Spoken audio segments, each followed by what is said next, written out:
Welcome to Worldview Matters, discussing controversial issues, discerning current events, defending biblical Christianity. No topic off limits. And now, here's your host, David Fiorazzo. Friends, family in Christ, thank you so much for tuning in, for sharing the podcast, for praying for this ministry. It's been a blessing. We're approaching our 2-year anniversary already. Wow. And 400 episodes. But my guest today, I love this brother in Christ, this apologist, Alex McFarland. He is a Christian apologist, author, evangelist, religion and culture analyst, and an advocate for biblical truth. He speaks worldwide. He's preached in over 2,200 churches throughout North America, numerous more internationally. He also speaks at Christian events, conferences, debates, other venues to teach biblical truths and preaches the gospel. And we'll talk about one or two of his books. I want to bring him on right now. Alex McFarland, good to see you, brother. Thanks for your time again. Well, thank you, David. It's great to be on with you, and congratulations on 2 years. That's fantastic. It's an accomplishment when you start something new. You don't know how it's going to go, how people will react, but man, we've got a very loyal viewers and family in Christ. So your website, alexmcfarland.com, your Facebook page, Rev Alex McFarland, and that's what I want to start with. You just recently had an event, and Charlie Kirk was there as part of your speaker series. Tell us about that and who's coming up next, Alex. Well, thank you very much. You know, in addition to my own writing and speaking and broadcasting, we love to do events. We need to get you out on the East Coast and have you speak. But we've done this summer, as you and I record this, kind of August is drawing to a close. We did 7 youth camps this summer, biblical worldview. We were in places like Montana and Colorado and Georgia, had over 1,200 kids in 7 youth camps, quite a number that invited Christ into their life, and then many kids that are repeat camp participants, and they're learning biblical worldview. And David, in addition to talking about God's word and defending the Christian faith, we talk about America and why this country is so worth fighting for. But we did an adult event this summer, a speaker series that I called Conversations That Matter. And we had Dinesh D'Souza, Dr. Gary Chapman, who wrote The 5 Love Languages. But then just days ago, we had Charlie Kirk of Turning Point USA. Fantastic. Had 2,000 attendees from 17 states. It was really fun.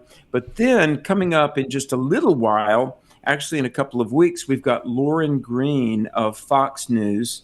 Awesome. Lauren, she and I have known each other about 15 years. She's an author, a best-selling author, but she also generally is like the Fox News anchor on Saturday nights. Mm-hmm. And then she's also, for I guess 20, 25 years, has been a full-time religion correspondent for Fox, and she's interviewed incredible leaders the world over. And she was there a few months ago at the reopening of Notre Dame Cathedral there in France. But Lauren Green will be moderating a panel discussion, David, on the future of the American church. Ooh. Religious freedom, freedom of religious expression.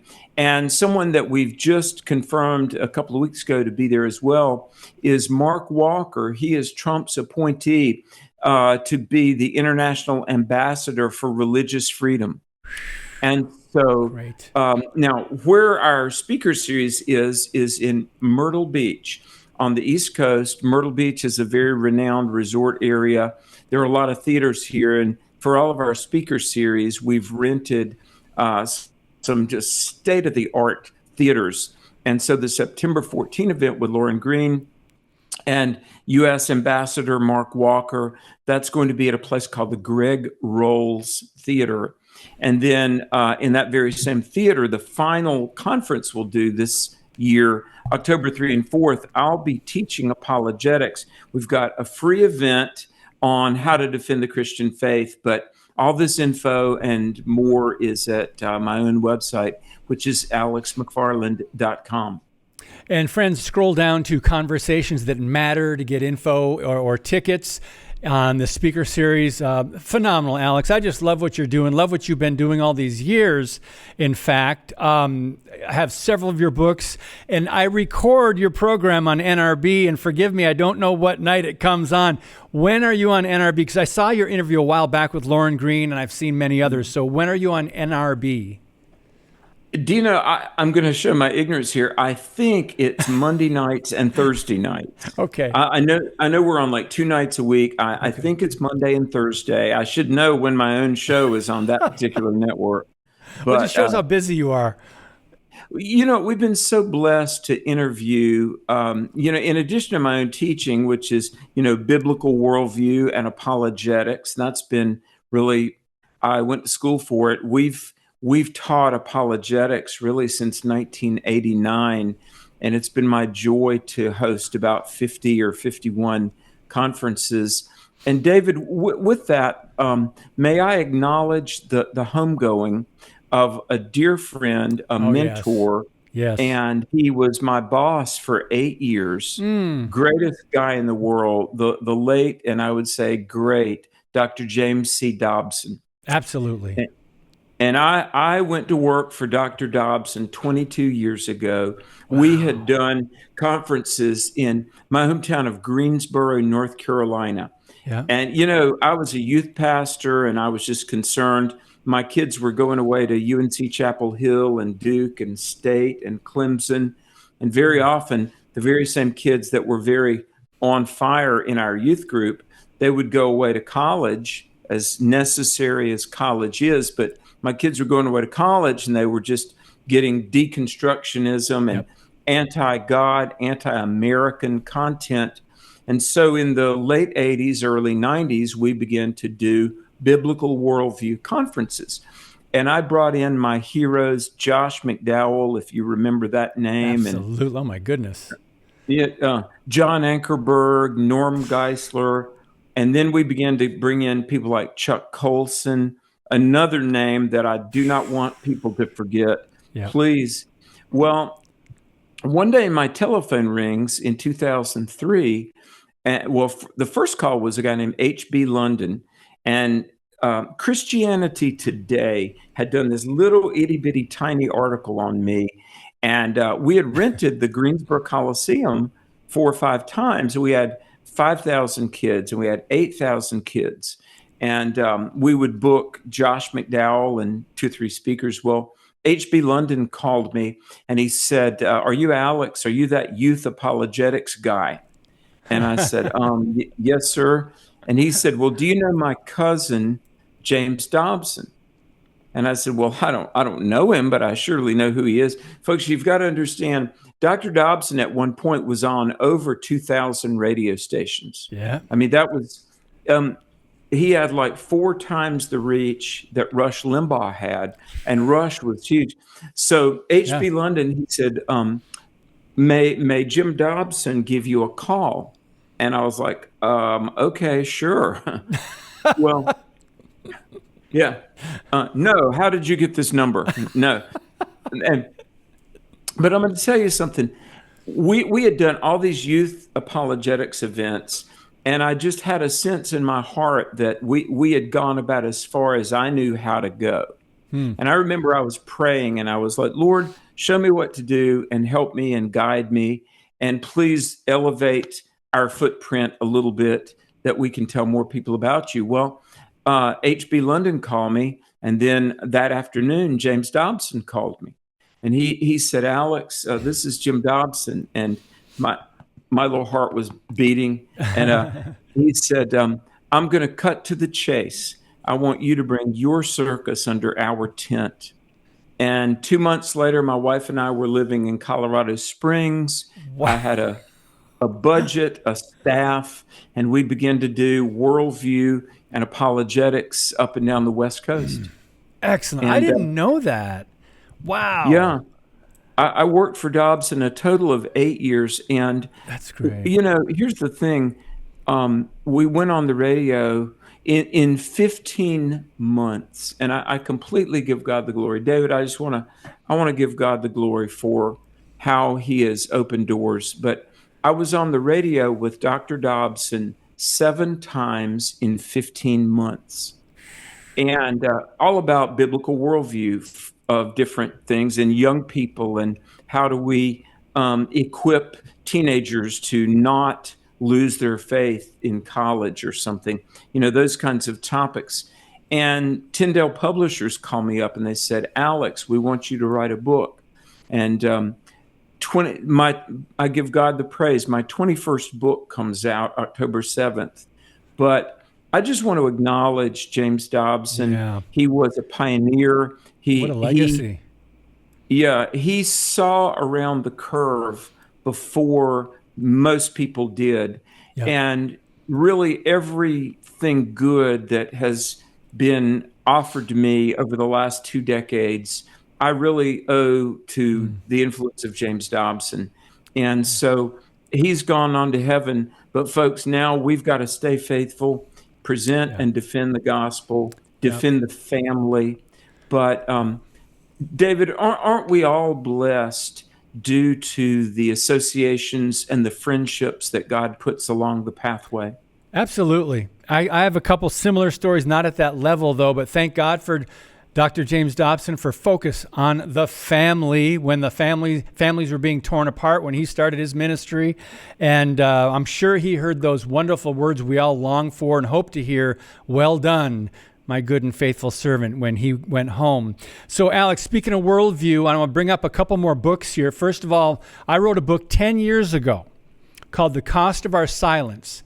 And in that book, in a chapter called Worldview War, I had a section about the Bible being on trial 100 years ago. We're talking about the Scopes trial, and it is officially the United States of America and the state of Tennessee versus John T. Scopes. Some people know it as the Scopes monkey trial. I wanted to bring you on to talk about this. It's 100 years ago, and yet look at where we're at today when they had laws back then in some states banning the teaching of evolution in government schools. Well, today they don't ban the teaching. They teach it not as a theory, but as a fact in a lot of cases. We're going to talk about that. Now let's bring in your book, and I want you to tell a story about the courtroom and you finishing this book called 10 Answers for Atheists, and Eric Metaxas wrote the foreword. So we're going by really fast today, Alex. If you can just sum up that story and how you came to be in that courtroom where they held the Scopes monkey trial, and you finished this book on atheism. Yeah, wow. I'm glad you're bringing this up because, this really does help set some context. Yes, 100 years ago, in 1925, a century ago, the ACLU was looking for a way to challenge Tennessee had a law against the teaching of evolution in the public school classroom because they knew the school board, by the way, the Tennessee State School Board, everyone on that school board had a master's degree, an undergrad degree, and a number had masters. So they were not, unintelligent, mountain people like H.L. Mencken. There was infamous, perhaps I should say, newspaper publisher H.L. Mencken of the Baltimore Sun, who was friends with Clarence Darrow, the attorney for John T. Scopes and the ACLU. Yeah. And they like to paint Tennessee as anti-science, hillbilly rubes. But in reality, the school board and the jury all at least had a college degree, and some had post-grad degrees.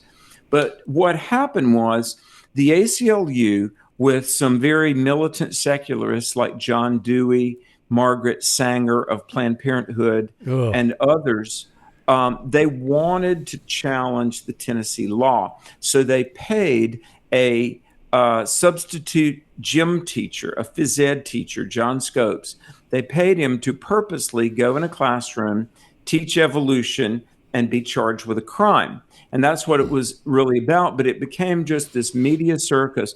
They estimate over the summer of 1925, from nationally and internationally, 1 million people, total cumulative, 1 million people came through the sleepy Tennessee town of Dayton, Tennessee. Now, defending the Tennessee School Board was William Jennings Bryan, a Christian. Now, he was getting older. He had not been in a courtroom in 10 years. And sweltering heat, no air conditioning. Clarence Darrow basically got William Jennings Bryan to sort of make a tactical mistake and really commit to what I would call a false dichotomy. Clarence Darrow was just pummeling William Jennings Bryan, saying, look, couldn't it be that maybe the Bible, it's okay, a book about faith, but when it comes to science, Noah's Ark, creation, let's just keep that in the hands of Charles Darwin and the scientists. But the Bible, wouldn't it be fair to say it's a book about faith, not about science? And William Jennings Bryan said yes. Now, you and I could do an entire show on why that's problematic, and I disagree with that. But John T. Scopes was convicted. He was fined $100. But here's the point. In the media and in the eyes of the public, for a long time after the Scopes trial, it became just assumed that the Bible is a book about faith. Yeah. When it comes to true truth, science, we have to go outside the Bible. And that's why I would say, look, David, even as you and I record this, hearts are broken over the shooting in Minneapolis. And that's very sad that Robert Westman, a.k.a. Robin, transgender shooter, killed people at Annunciation Catholic School. But here's the thing. We've had now nearly a century of America that rejects the idea that there's objective moral truth, like we should not commit murder. America largely rejects the idea that we're imago Dei, made in the image of God. Human life is sacred. I would argue rampant abortion. And by the way, the tens of millions of abortions now threatens the preservation of our population. I mean, sociologists are, I wrote about this 10 years ago, but now sociologists are just writing warnings about demographic winter because there are 80 million Americans that don't exist. Why? Because they were aborted.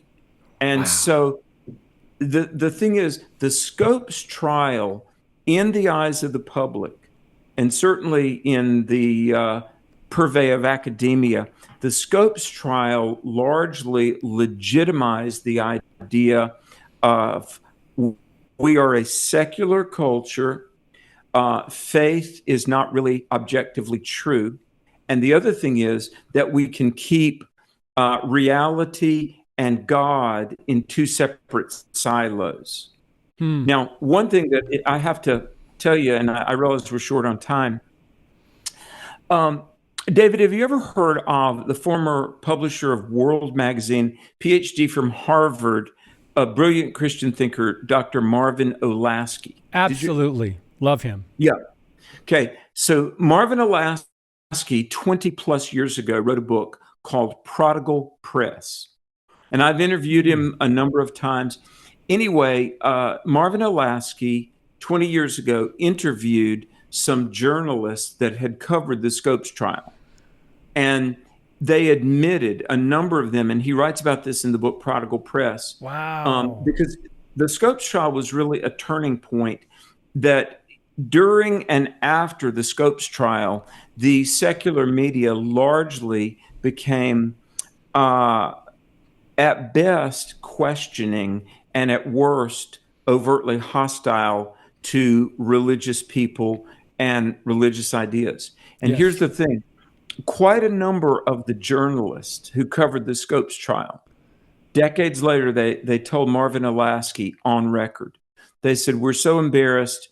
The Tennessee School Board was articulate. They made a case, but we lambasted, we marginalized the people because we wanted to curry favor with the atheist H.L. Mencken. Clarence Darrow and H.L. Mencken were so influential to make it in newspaper journalism. You had to sort of kiss the ring. And so we slammed the Tennessee School Board as, ignorant hillbillies, but it wasn't that way at all. And one person told Alasky, like, it was the worst shame of my career, and I've always regretted the way we skewed the coverage. And so the Scopes trial. Oh, by the way, is Alex, worth- some things never change. How they're skewing the coverage. They're not reporting fairly and honestly. That was 100 years ago. Please go ahead. Yeah, I know. Do you know? Let me give you just a for instance. Do you remember when the Mel Gibson movie, The Passion of the Christ, came out? Absolutely, 2004.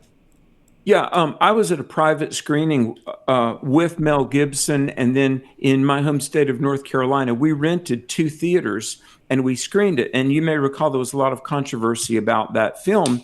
So I went to the local Jewish synagogue and I met with the rabbi and the leaders of this synagogue, and I said, "Look, could we view this film together, and then we'll do open Q&A with the audience, and it will be very loving and collegial."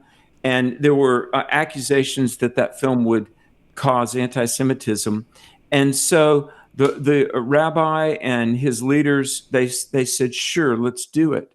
And, it was very, the presentation of Jesus was very clear. But after it was over, we had this discussion, this Q&A. It was very, very cordial. And I, publicly said, "Look, we don't want this film to cause any anti-Semitism, but let's discuss it." And it was a wonderful night, a lot of hugs and handshakes. Well, the next morning in the local Greensboro newspaper, the story began. It said, "You could cut the tension with a knife." Everyone was on edge, as we felt like any second violence, shouting could erupt. And I talked to the rabbi. I said, "I don't know what event they were at, but last night we had a warm and loving evening." Yeah. My point being, folks, the media, I don't know that it's ever completely neutral or objective, but the Scopes trial was a very much a turning point in the media feeling emboldened to be hostile to people of faith and religion in general. And so I would say it was one other thing, though, David. Okay, in the aftermath of the Scopes trial, a lot of conservative Christian schools and groups retreated from the public square. That's Yes. why the title of your book, The Cost of Silence, is very true. Because in a similar vein, Francis Schaeffer, a great Christian thinker in the 70s and 80s, would often write and speak about what he called the great evangelical disaster, that the church, after Scopes, to a degree, retreated from academia, retreated from journalism, even from the arts. And so I would say the removal of the 10 Commandments in 1963, the removal of prayer from public schools, the removal of legal protection for the unborn in 1973, the mainstreaming of homosexuality by the late 70s. Billy Crystal was the first openly gay character on a television comedy. Yep. And then, of course, the redefinition of marriage in 2015. Honestly, all of these cultural dominoes that fell were, I would say, the progression was ignited during the Scopes trial. Yeah, absolutely. It changed, in some ways, it changed America, sadly. And this was 100 years ago. We've seen patterns now of how the media handled it. Maybe they didn't have an agenda, but they used that to ridicule Christians as old-fashioned fundamentalist and knowing nothing about science, right? And now today we've learned you've got to put science in air quotes. But Alex, there's some other decisions that came down. The Supreme Court, after that, in 1968, they ruled laws preventing the teaching of evolution were unconstitutional. That's Epperson versus Arkansas. And then in 1975, listen to this, Tennessee's equal time law. All it did was declare, that you could have equal time to present creationism or intelligent design and evolution, but they declared that unconstitutional. And because, of course, they don't want the Bible's views to be told. Then in 1982, in Arkansas, U.S. court struck down a law requiring public schools to give a balanced treatment to evolution and creation. And then finally, I'll let you respond to this. In 1987, the Supreme Court ruled a Louisiana law requiring schools to give equal time or balanced treatment to both creation and evolution, ruled it unconstitutional. So they don't want to hear the truth. They want to silence the truth. But this is the pattern of the media, of the public schools, and the courts. Your thoughts, and as we wrap it up in a few minutes here. Well, they talk about Trump derangement syndrome, TDS. I would say a lot of people on the left have God derangement syndrome, GDS. Yeah. I mean, they don't want God even allowed into the conversation. And one of the things about evolution, look, to believe in evolution, you have to believe that something came from nothing. Chaos is the mother of order. Information comes from inanimate matter. Just the DNA, which is encrypted information. We've never observed information come from anywhere but an intelligent outside source. And so when they say follow the science, good. To posit a creator, i.e. God, and God, the foundation of moral knowledge, and we are accountable to God, that's the true truth. And that is what is truly scientific, not this methodological naturalism that's been enforced on generations of American school children. Yeah. And this is the fact that people have to get their kids, if you're young enough to have children, you have a big decision to make as far as what kind of education you're going to give them. There are good Christian schools. There's online schooling. There's Freedom Project Academy. There's many, many more. Yeah. There are a lot of good options out there because the schools, as you said, I think you used the word earlier, they have become hostile, not just disagreeing with the biblical worldview and the Christian faith. They have become hostile toward biblical Christianity, true biblical Christianity. Alex, I knew it would go by really fast, but we had to go back 100 years and look at where we're at now as far as the public square and the teaching of evolution, what's allowed in creationism, and the Bible is offensive, and we knew that. But brother, thank you so much for your time. God bless your work and your ministry. Yes, salute. I know you've got another interview coming up. We appreciate it. So AlexMcFarland.com. I also didn't mention what we talked about last time, 100 Bible questions and answers for families. Great resource. But friends, thank you so much. This is an important podcast. It's good to look back at history and learn what happened, how we got here, and what we need to do about it now to hopefully right the ship. God bless you, and as always, keep speaking the truth about things that matter.